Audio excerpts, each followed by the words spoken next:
Welcome, I'm filming the WIEPPO S5 and today I'll show you how to go through the setup process of the device. So when you boot it up for the first time, you'll be presented with the welcoming screen right here, and all you need to do to start is select your language. Now I'm gonna stick with English and then tap on get started. And on the next page you are prompted to insert a SIM card. Now this step is completely optional and literally changes nothing throughout the setup. The moment you insert a SIM card, it will work just fine. There is literally nothing that is required of you to do once you insert it, so this step is kind of useless. Tap on skip. Then we have set up your WIEPPO S5, so we can either basically restore apps and data from an old device or set it up as new, which that's what I'm gonna do by tapping as set up as new. And then get connected. Option to connect to Wi-Fi. If you don't have a Wi-Fi, just disregard this. It really changes little. The only difference is if you connect to Wi-Fi throughout the setup, it will give you, as one of the steps, ability to log into your Google account. And if you choose to skip it, you just won't have the option throughout the setup. Now, rest be assured, you can still log into your Google account after the setup, just simply through settings. The difference is it won't be neatly provided like it is here, but we can still do it later on. Then we have Google services, so we have help apps find location, so just GPS tracking, improve location accuracy, scanning, and then send system data. Now in the newer version this is called send user and diagnostic data. So all these options are optional, so if you don't want them you can disable them. If you want to know exactly what they do, you can tap on the arrow right here to expand it. But basically the brief version of it, the location, which is the first one, uses GPS, so apps for instance like Google Maps can track your location accurately, and for instance if you're using just GPS navigation, it knows where you are and where you will be, so it basically gives you accurate destination and also like the turn right left at the accurate moment. And this also includes the improved location accuracy. It will also use that, but apart from that, the location or the basically scanning option just scans also Wi-Fi, Bluetooth and all that signals, so you have the ability to connect to them.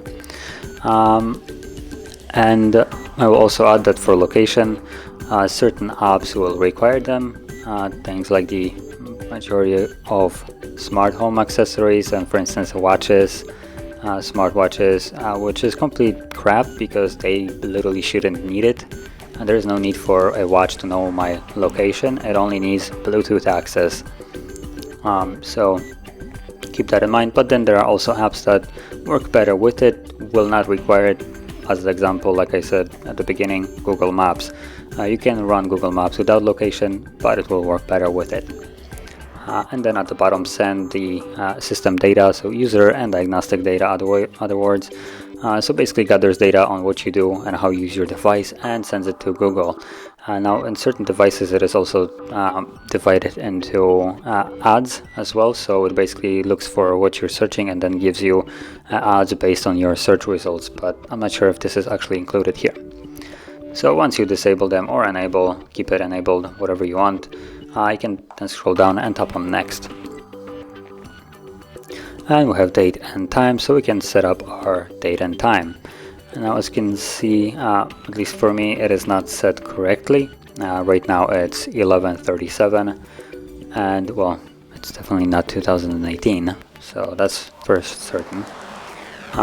So number one, I could change the time zone to +2, and also completely disregard this if you want to, because once you connect to Wi-Fi, I believe it will sync it automatically to be a correct time. But assuming you're not planning to connect to Wi-Fi, you can simply tap right here and do it yourself.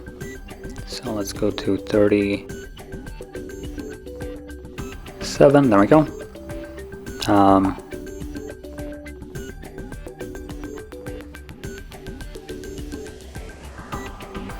So it's the glorious 2020. Okay, you know what, I'm just gonna disregard setting it correctly. So there we go. Then on the next page we have the name of the device. Now this will change the name in things like Bluetooth, so when you're searching for your device it will take the name that is right here, and also Wi-Fi hotspot, along with just simply connecting it to your computer. All those will take the name that you insert here. If you choose to leave this empty, it will then take the name of the device itself, so it will be something like WIEPPO S5, maybe some model number. So you can simply leave this empty if you want to, if you don't care to have a specific name set. Then protect your phone. So here you can set PIN, pattern, password, whatever you want, or nothing at all if you want to. I'm gonna set up a pattern. So once you tap on one of them, you will need to insert it. So I have pattern, and continue, repeat that same code again. There we go, and confirm, and anything else. So we can add email address, that is assuming you connect to Wi-Fi. So no, let's tap on setup later. Basically everything is set, and there we go. So if you found this video helpful, don't forget to like, subscribe, and thanks for watching.